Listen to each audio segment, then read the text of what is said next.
Welcome to TNPSC preparation. So இது என்ன சீரியஸ்னு பார்த்தீங்கன்னா 12th ஸ்டாண்டர்ட் பொலிட்டிக்கல் சயின்ஸில் லெஜிஸ்லேச்சர் அப்படின்ற டாபிக் சாப்டர் வந்து பார்த்துட்ருக்கோம். ஸோ இது வந்து part 4 of the video. So இந்த சாப்டர் நம்ம வந்து ஏன் சூஸ் பண்ணோம் அப்படின்னா, combine group 2 and group 3 model question பேப்பரில் ஒரு கொஷின் கேட்டிருக்காங்க. ஒரு 4 சப்ஜெக்ட்ஸ் கொடுத்துட்டு அதில் வந்து எது வந்து கன்கரண்ட் லிஸ்ட்டில் இல்லை அப்படின்றது தான் நம்மளுக்கு கேள்வி. ஸோ இந்த கேள்விக்கான பதில் உங்களுக்கு இந்த சாப்டரில் இருக்கனால நம்ம இந்த சாப்டர் வந்து எடுத்திருக்கோம். ஸோ இந்த சாப்டர் நம்ம படித்தோன்னா என்ன சிலபஸ் நம்மளுக்கு லிங்க் ஆகுது அப்படின்னா, குரூப் அண்ட் ப்ரிலிம் சிலபஸில் union legislature, state legislature topic வந்து லிங்க் ஆகுது. அண்ட் மெயின் சிலபஸில் பார்த்தீங்க அப்படின்னா paper 2 general ஸ்டடீஸில் union legislature, parliament, Lok Sabha and Rajya Sabha, அதோட composition, powers, function, legislative procedures, அப்புறம் state லெஜிஸ்லேச்சரில் state legislative assembly, organisation, powers and functions வந்து நம்மளுக்கு வந்து லிங்க் ஆகுது. And so part 4 of the video அப்படின்றனால 54 ஸ்லைடுக்கு வந்து போகிறேன்.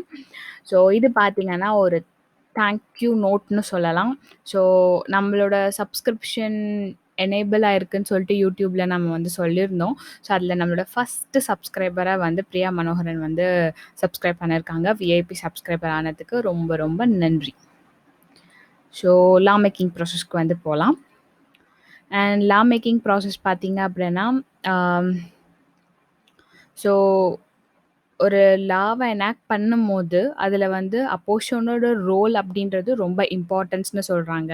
ஏன் அப்படின்னா, ஸோ அப்போஷன் பார்ட்டி சொல்கிறத பொறுத்து தான் அந்த பில் வந்து ரிலவெண்ட்டாக இருக்கா, அதோட கான்டெக்ஸ்ட் வந்து நம்மளுக்கு ஓகேவா இருக்கா, அந்த மாதிரி டெமோக்ராட்டிக் கவர்னன்ஸை வந்து ஒரு பாத்தில் போகிறதுக்கு வந்து அப்போஷன் பார்ட்டியோட ரோல் வந்து ரொம்ப இம்பார்ட்டன்ட்னு சொல்கிறாங்க.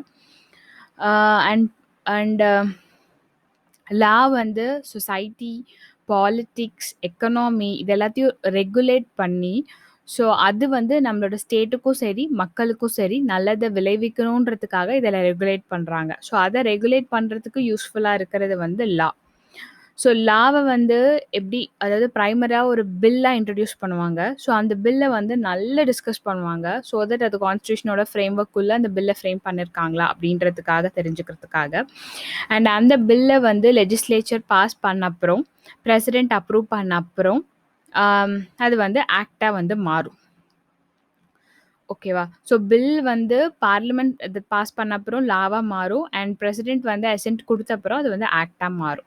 ஸோ 2 டைப் ஆஃப் பில்ஸ் இருக்குது. ஒன்று வந்து மணி பில், இன்னொன்று வந்து நான் மணி பில். அதுக்கு பேர் இன்னொன்று வந்து ஆர்டினரின்னு சொல்லுவாங்க, பப்ளிக் பில்ஸ்னு வந்து சொல்லுவாங்க. ஸோ ஒரு ஆர்டினரி பில்லாக இருந்துச்சு அப்படின்னா அது ஆக்டாக மாறத்துக்கு முன்னாடி பல ஸ்டேஜஸை வந்து கடந்து வரும். ஸோ அந்த பல ஸ்டேஜஸில் அந்த 2 டைப் ஆஃப் ப்ரொசீஜர்ஸ் இருக்குது. அது முன்னாடியே சொன்னோம், ஒரு பில்லுக்கு ஒரு ப்ரொசீஜர் இருக்குது, இன்னொரு பில்லுக்கு இன்னொரு ப்ரொசீஜர் இருக்குது. ஃபார் எக்ஸாம்பிள், ஆர்டினரி பில்லாக இருந்துச்சு அப்படின்னா அந்த பில்லை இனிஷியலாக அந்த ஃபீல்டில் யார் ரொம்ப எக்ஸ்பர்ட்டாக இருக்காங்களோ, ஸோ ஃபார் எக்ஸாம்பிள் எக்கனாமினா எக்கனாமி படித்தவங்க, அதே மாதிரி அக்ரிகல்ச்சர்னா அக்ரிகல்ச்சரில் படித்தவங்க, ஸோ அந்த ஃபீல்டில் எக்ஸ்பர்ட்டாக இருக்கவங்க தான் வந்து இந்த பில்லை வந்து எனாக்ட் பண்ணுவாங்க. ஸோ யூஸ்வலாக சிவில் சர்வன்ட்ஸ் தான் வந்து பேக் ஆஃப் தி பில்ல வந்து இருப்பாங்க. ஸோ அந்த பில்லை வந்து எக்ஸ்பர்ட்ஸ் வந்து ஃப்ரேம் பண்ண அப்புறம் கவுன்சில் ஆஃப் மினிஸ்டர்ஸ், ஸோ அவங்க வந்து அப்ரூவ் பண்ணணும். So council of ministers approve பண்ண அப்புறம் அண்ட் 2 ஹவுசஸ்லையுமே அது பாஸ் பண்ணணும், டிஸ்கஸ் பண்ணி சேஞ்சஸை சஜஸ்ட் பண்ணி அப்ரூவ் பண்ணி கடைசியாக பாஸ் பண்ணணும். ஸோ அந்த மாதிரி கவுன்சில் ஆஃப் மினிஸ்டர்ஸ் அப்ரூவ் பண்ண அப்புறம் எய்தர் ஹவுஸில் வந்து இன்ட்ரடியூஸ் பண்ணுவாங்க. எந்த ஃபீல்டோ அந்த ஃபீல்டோட மினிஸ்டர் வந்து இன்ட்ரடியூஸ் பண்ணுவாங்க. ஸோ இன்ட்ரடியூஸ் பண்ணும் போது அது வந்து பில்லோட ஃபர்ஸ்ட் ரீடிங்கில் வரும். So reading of the bill வந்து வரும். இதுவே ஒரு ப்ரைவேட் மெம்பராக இருந்துச்சு அப்படின்னா ஒரு நார்மல் ஆர்டினரி எம்பியை இன்ட்ரடியூஸ் பண்ணலாம். ஸோ ஆர்டினரி எம்பின்னா மெம்பர் ஆஃப் பார்லிமெண்ட்டாக இருக்கிறவங்க வந்து ஆர்டினரி எம்பி. அதுவே அவங்க எக்ஸிக்யூட்டிவாக இருக்காங்க, ரூலிங் பார்ட்டியில் ஒரு மினிஸ்டராக இருக்காங்க அப்படின்னா கன்சர்ன் மினிஸ்டர்ஸில் வந்து வரும். ஸோ ஒரு ப்ரைவேட் மெம்பர் மேல ஆர்டினரி எம்பி வந்து இன்ட்ரடியூஸ் பண்ணுவாங்க. அந்த இன்ட்ரடியூஸ் பண்ணணும் அப்படின்னா private member bill, it means அவங்க வந்து ஒரு ரூலிங் பார்ட்டி கிடையாது, ஒரு நார்மல் எம்பி வந்து இன்ட்ரடியூஸ் பண்ணணும் அப்படின்னா தட் மீன்ஸ் லோக்சபாவோட ஸ்பீக்கர், ராஜ்யசபாவோட சேர்மன் கிட்ட இன்ஃபார்ம் பண்ணணும். 1 மந்த்க்கு முன்னாடி இன்ஃபார்ம் பண்ணணும். ஸோ 1 மந்த்க்கு முன்னாடி இன்ஃபார்ம் பண்ண அப்புறம் அவங்க வந்து இந்த நாளில் நீங்கள் இன்ட்ரடியூஸ் பண்ணலான்னு சொல்லிட்டு டேட் கொடுப்பாங்க. டேட் கொடுத்த அன்னைக்கு நீங்கள் வந்து ஃப்ளோரில் வந்து மூவ் பண்ணலாம். ஓகே. ஸோ ஃபர்ஸ்ட் ரீடிங் வந்து முடிஞ்சிருச்சு. ஸோ அதுக்கப்புறம் ஃபர்ஸ்ட் ரீடிங் முடிஞ்சப்புறம் என்ன பண்ணுவாங்க அப்படின்னா, டிஸ்கஷன் வந்து எதுவும் நடக்காது. ஸோ ஃபர்ஸ்ட் ரீடிங் முடிஞ்சப்புறம் அத வந்து கெசட் ஆஃப் இந்தியால வந்து பப்ளிஷ் பண்ணுவாங்க. கெசட் ஆஃப் இந்தியா அப்படின்னா, இந்தியா கவர்மெண்ட்டோட ஒரு பப்ளிக் ஜர்னல். வாரம் பப்ளிஷ் பண்ணுவாங்க. Department of publication, ministry of housing and urban அஃபேர்ஸ்க்கு கீழ டிபார்ட்மெண்ட் ஆஃப் பப்ளிகேஷன் இருக்கும். அவங்க தான் வந்து இந்த கெசட்ட வந்து பப்ளிஷ் பண்ணுவாங்க. ஸோ இங்க பார்த்தீங்கன்னா, இதுதான் வந்து கெசட் ஆஃப் இந்தியாவோட ஜர்னல். ஸோ இது வந்து ஸ்டேட்டுக்கும் ஒண்ணு இருக்கு. ஆஸ் அ ஹோல் இந்தியாவுக்கும் ஒண்ணு இருக்கு. தட் மீன்ஸ் சென்டருக்கும் ஒண்ணு இருக்கு. ஸோ இந்த கெசெட்ல வந்து பப்ளிஷைஸ் பண்ணுவாங்க. அதுக்கப்புறம் ஆம், சில டைம் அதாவது ஸ்பீக்கர் ஆர் சேர்மேன் நெனச்சா, சில பில்ல வந்து ரீட் பண்ணாமே கெசெட்ல வந்து பப்ளிஷ் பண்ணலாம். ஸோ அந்த சமயத்துல நோ மோஷன் ஃபார் லீவ் வந்து தேவையில்ல. தட் மீன்ஸ் ஒரு பில்ல நீங்க பண்ணக்கூடாது அப்படின்னு சொல்லிட்டு அந்த மோஷன் ஃபார் லீவை வந்து இது பண்ணுவாங்க. பட் இந்த சமயத்தில் ஸ்ட்ரைட்டாக அது நீங்கள் கசெட்டில் பப்ளிஷைஸ் பண்ணீங்க அப்படின்னா இந்த இது வந்து தேவை கிடையாதுன்னு சொல்கிறாங்க. ஓகே, ஃபர்ஸ்ட் ரீடிங் முடிஞ்சது. 2 நாள் டைம் கொடுப்பாங்க. 2 நாள் கொடுத்த அப்புறம் செகண்ட் ரீடிங் வரும். செகண்ட் ரீடிங்கில் 4 வழி இருக்குது. 4 டைப்ஸில் வந்து அந்த செகண்ட் ரீடிங் வந்து போகும். 4 டைப்ஸ் என்ன அப்படின்னா, ஒன்றா டைரெக்டாக டிஸ்கஷனுக்கு எடுத்துப்பாங்க. அப்படி இல்லைன்னா எய்தர் செலக்ட் கமிட்டிக்கு கொடுப்பாங்க, இல்லை ஜாயின்ட் கமிட்டிக்கு போகும். இல்லைன்னா பப்ளிக் ஒப்பீனியனை வந்து பப்ளிக் ஒப்பீனியன் இந்த பில்லுக்கு வேணும்னு சொல்லிட்டு சர்க்குலேட் பண்ணுவாங்க. ஸோ டிஸ்கஷனுக்கு நாங்கள் இது டைரக்டாக டிஸ்கஷனுக்கு எடுத்துக்கிறோம் அப்படின்னு சொல்கிறது ரொம்ப ரேரான கேஸ் தான். எய்தர் செலக்ட் கமிட்டிக்கு போகும், இல்லை ஜாயின்ட் கமிட்டிக்கு போகும், இல்லை பப்ளிக் ஒப்பீனியனுக்கு போகும். ஸோ ஃபார் எக்ஸாம்பிள் இது வந்து தெலுங்கானா கவர்மெண்ட்டுன்னு நினைக்கிறேன். ஸோ அங்கே வந்து இங்கிலீஷ் மீடியம் வந்து கவர்மெண்ட் ஸ்கூல் இன்ட்ரடியூஸ் பண்ணுறதுக்கு பார்த்தீங்க அப்படின்னா பப்ளிக் ஒப்பீனியனுக்கு வந்து போயிருக்காங்க அந்த பில்லில். அதே மாதிரி ரூல் நம்பர் 125 ராஜ்யசபாவோட ரூல்ஸ் அண்ட் ப்ரொசீஜர்ஸில் பார்த்தீங்க அப்படின்னா அந்த இந்த பில்லை செலக்ட் கமிட்டிக்கு மூவ் பண்ணலாம் அப்படின்னு சொல்லிட்டு அமெண்ட்மெண்ட் வந்து கொடுக்கலாம். அப்படி யார் மூவ் பண்ணுறாங்களோ, அந்த மோஷனை யார் மூவ் பண்ணுறாங்களோ அவங்க வந்து அந்த கமிட்டியை வந்து செலக்ட் பண்ணுறதுக்கான வாய்ப்புகள் இருக்குது. So okay. So public opinion எனக்கு வேணும் இந்த பில்லுக்கு அப்படின்னு நினச்சாங்க அப்படின்னா, ஸோ எந்த ஹவுஸில் இந்த பில் இருக்குது, ஸோ லோக்சபாவில் இருந்துச்சுன்னா லோக்சபாவோட செக்ரட்டரியேட், ராஜ்யசபாவில் இருந்தால் ராஜ்யசபாவோட செக்ரட்டரியேட் அவங்க வந்து ஸ்டேட் கவர்மெண்ட்டுக்கு ரெக்வஸ்ட் பண்ணுவாங்க ஸ்டேட் கசெட்டில் வந்து பப்ளிஷ் பண்ண சொல்லி.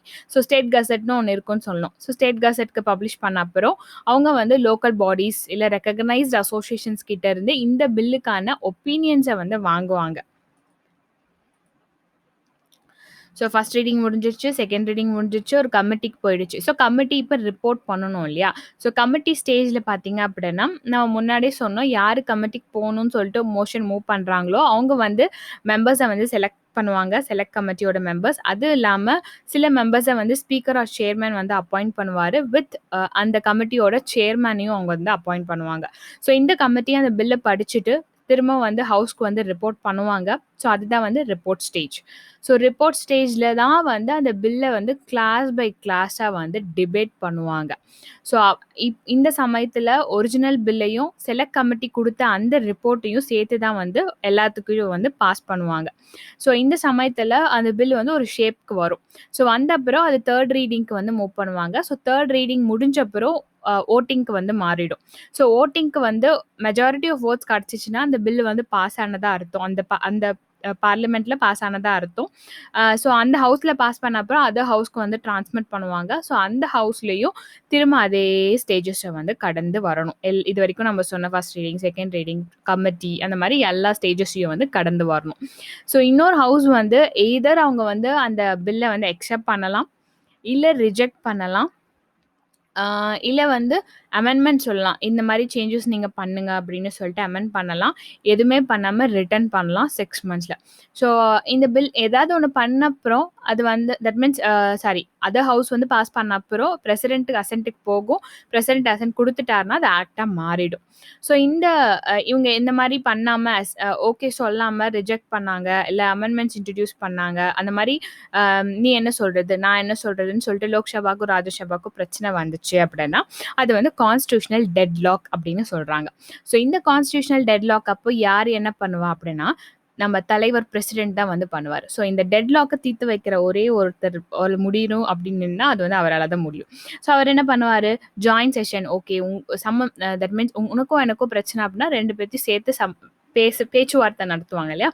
ஸோ அந்த மாதிரி பேச்சுவார்த்தை நடத்துறதுக்கு ஒரு ஜாயின்ட் செஷனை வந்து கூட்டுவார். ஸோ ஜாயின்ட் செஷனை கூட்டும் போது அந்த பில்லு வந்து திரும்ப மெஜாரிட்டி வோட்ஸ் வாங்கிடுச்சு அப்படின்னா அந்த ஜாயிண்ட் செஷன்ல, so it considered to be passed by both the houses. So 2 ஹவுஸும் பாஸ் பண்ணதா அர்த்தம் அதுக்கு.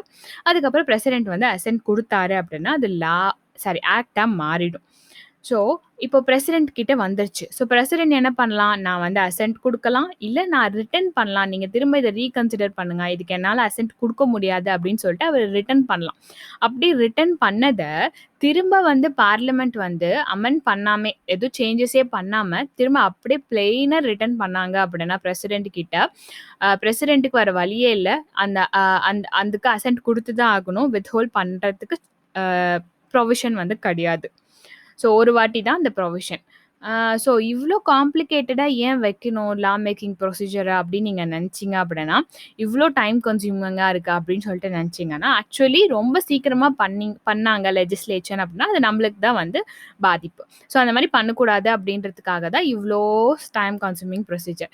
எனக்கு என்ன டவுட்டுன்னா, இவ்ளோ டைம் கன்சியூமிங் ப்ரொசீஜர் இருக்கிற மாரி தான் கோர்ட்லயும் நிரபராதி, ஸோ யாரையும் வந்து தண்டிக்கக்கூடாது.